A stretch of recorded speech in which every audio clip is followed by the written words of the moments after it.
안녕하세요. 장문정입니다. 제가 지금부터 하는 연주가요. 어떤 건지 한번 맞춰보세요. 손으로 연주를 해볼 테니까 노래 제목을 맞춰보는 겁니다. 갑니다.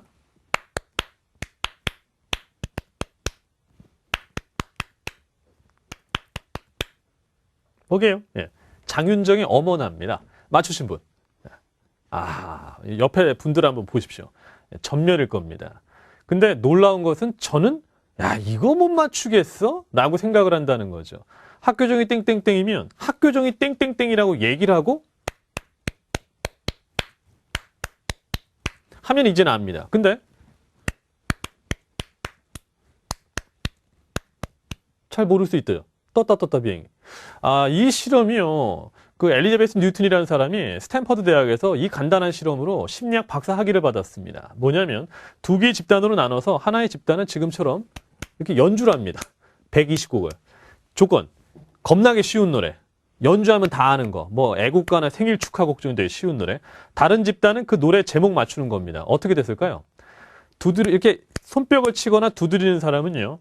내가 연주하는 거 50%는 맞출 거라고 생각을 했습니다. 실제 듣는 사람 2.5%밖에 못 맞췄습니다. 20분의 1. 놀라운 갭이죠. 이거를 전달 오차라고 합니다. 영어로 이제 딜리버리 갭이라고 합니다. 무슨 말이냐면 제가 연주를 할 때요. 머릿속에는 노래 지식이 있지만 손이라는 도구를 통해 전달은 안 된다는 거죠. 하지만 나는 착각을 하죠. 내 머릿속에 있으니까. 똑같습니다. 선생님들이 어머님들하고 상담을 하면 입이라는 도구를 통해서 어머님들한테 막 얘기는 하시지만 머릿속에 있는 지식이 어머님한테 전달 안 된다는 거죠. 말하는 사람과 듣는 사람 사이에 놀라운 갭, 전달 오차, 딜리버리 갭. 이거 인정하셔야 됩니다. 이걸 어떻게 줄일 수 있을까요? 자, 오늘 3강에서는 그래서 세 번째 소구, 감성 소구를 소개합니다. 감성 소구. 감성 소구는 도대체 뭘까? 감성 소구? 감성 소구? 예. 우선 만화를 하나 보시죠. 자, 여기 보시면 꽃집이 있습니다. 두 개의 꽃집이 있어요. 근데 하나의 꽃집은 보다시피 쪽박집이고 또 하나의 꽃집은 대박집입니다. 아니, 쪽박집은 왜 쪽박집이고 대박집은 왜 대박집일까요? 궁금합니다. 자, 쪽박집은요, 이렇게 얘기합니다. 꽃 사세요. 예. 대박집은 어떻게 얘기할까요? 맞춰보십시오. 사랑 사세요라고 얘기합니다. 꽃보다 사랑을. 자, 우리가 지난 시간에 이성소구에 대한 걸 해봤죠. 근데 이성소구랑 감성소구랑 싸우면 누가 이길까요? 네, 감성소구가 이깁니다. 2002년에 미국의 공중보건학회지에서 청소년 10,000명을 대상으로 금연 광고 2개를 보여줬습니다. 하나는 담배가 해롭다는 아주 논리적이고 이성적인 광고, 두 번째는 감성적인 광고였습니다. 이성 광고 본 청소년의 40%가 담배 더 피우고 싶다고 그랬습니다. 야, 저거 보니까 땡긴다. 야, 한 대 줘봐. 이랬다는 거고요. 감성 소구를 본 학생들은요. 86%가 담배를 피우고 싶지 않다라고 얘기를 했습니다. 감성이 이긴다는 거죠. 그래서 자, 읽어보실까요? 네. 머리를 두드리면 실패하지만 가슴을 자극하면 열린다. 좋은 말입니다. 감성적인 메시지가 훨씬 더 사람을 자극한다는 거죠. 자, 그러면 감성 속으로 어떻게 쓸 수 있을까요? 우선 두 가지 방법을 제안합니다. 이 시간에는 우선 첫 번째, 짠! 읽어보시죠. 예 기술. 예를 쓰는 겁니다. 왜 예를 써야 될까요? 10가지 이유를 지금 정리를 해놨습니다. 예를 써야 되는 이유. 예는 작은 걸 가지고 큰 걸, 쉬운 걸 가지고 어려운 걸 설명할 수 있게 하고요. 사람의 심금을 울리고 가장 오랫도록 기억에 남게 하고 가슴을 울리게 호소력 있고 여러 가지 유익들이 있는 거죠. 예를 쓰셔야만 되는 겁니다. 홈쇼핑에서 면접을 진행했는데 한 여학생이 왔습니다. 근데 이 여학생이 경력이 없었어요. 경력이 없네요. 이랬더니 이 여학생이요. 그 종이 한 장을 꺼내더라고요. A4지. 저는 하얀 도화지입니다. 하얀 도화지는 무엇이든지 그릴 수 있다는 무한한 가능성이 있다는 거 아닙니까? 가장 아름다운 그림을 그려주십시오. 맞춰가겠습니다. 좋은 예를 썼었습니다. 한 남학생은 면접을 보러 와서 고무줄을요, 면접관한테 쥐어주고 본인 목에다가 고무줄을 두르는 거예요. 그리고 뒤로 걸어가는 겁니다. 점점 고무줄이 길어지죠? 면접관이 놓습니까? 못 놓습니다. 그러다가 점점 뒤로 가다가 딱 끊어지더라고요. 찰싹 소리가 나더니 면접관들이 깜짝 놀랐습니다. 이 학생이 얘기합니다. 고객과의 신뢰의 끈이 끊어지면 아픈 건 고객이 아니라 홈쇼핑입니다. 고객과의 신뢰의 끈이 끊어지면 다시 연결하는 게 얼마나 어렵습니까? 저는 입사의 이유, 고객과의 신뢰끈을 이어가는 것을 가장 큰 목표로 삼고 방송하겠습니다. 합격했습니다. 좋은 예를 쓰는 거죠. 저도 보면 지금 불과 한 3강까지 들어봤지만 예를 굉장히 많이 쓰지 않습니까? 예. 그럼요. 예를 쓰는 것은 감성 속으로 쓰는 좋은 방법 중에 하나입니다. 자학자습하세요가 아니라 예를 쓰는 겁니다. 계란이요, 스스로 깨치고 나오면 살아있는 생명체가 되지만 누가 외부에서 깨버리면 후라이밖에 안 됩니다. 우리 아이도 해라 한다고 하겠습니까? 자학자습, 스스로 하는 거. 이게 중요한 거 아닙니까? 예를 쓰는 거죠. 거북이가요, 거북이가 보통 한 15kg 정도 됩니다. 다 자란 거북이. 거북이 목을 뺄 수 있겠어요? 강호동이나 최용만 같은 천하장사가 잡아당겨도 거북이는 목이 안 빠집니다. 좋은 방법. 따뜻한 난로나 모닥불로 이렇게 데려가요. 그러면 따뜻하니까 목이 쑥 나옵니다. 예. 방법을 달리해야죠. 애 보고 공부해라. 아유, 한계가 있지 않겠습니까? 예. 근데 정말 스스로 자학자습할 수 있게 하는 습관, 본인이 좋아서 할 수 있게 하는 습관, 그거 만들어주는 게 중요한 거 아니겠습니까?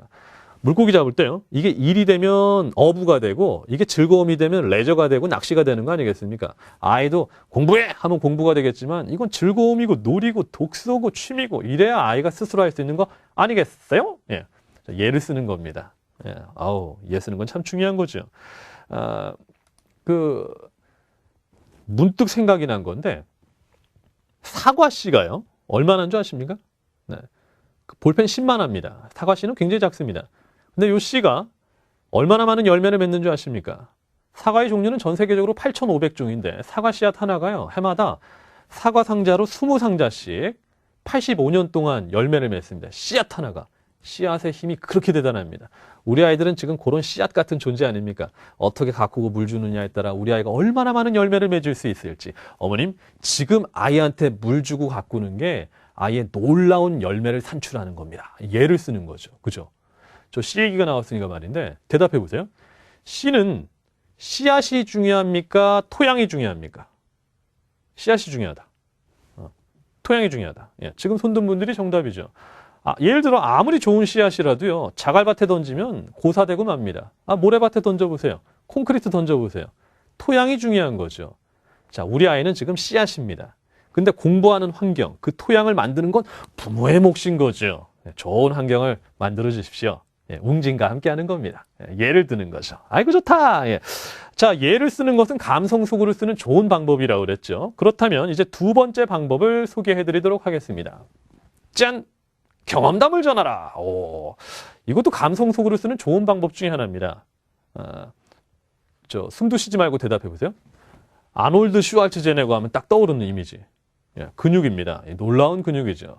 이때 모습이 언제인 줄 아시죠? 10대입니다. 10대 이런 근육이? 네, 대단하죠.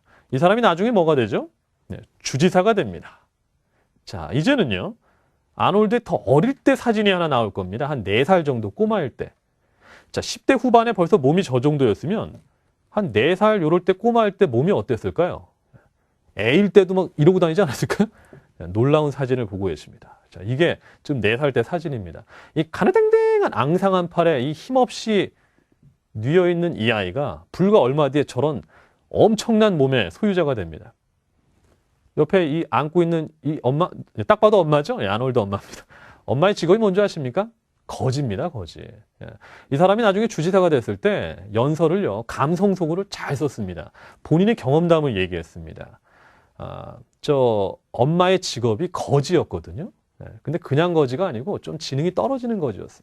늘 음식을 구걸하고 있어요. 그래서 그 구걸하는 음식을 이 아놀드한테 먹인 겁니다. 그래서 아놀드는 어릴 때부터 음식에 대한 한이 맺혔습니다. 그렇게 모진 핍박을 당하면서 얻어먹은 그 음식, 그거로 컸다는 거죠.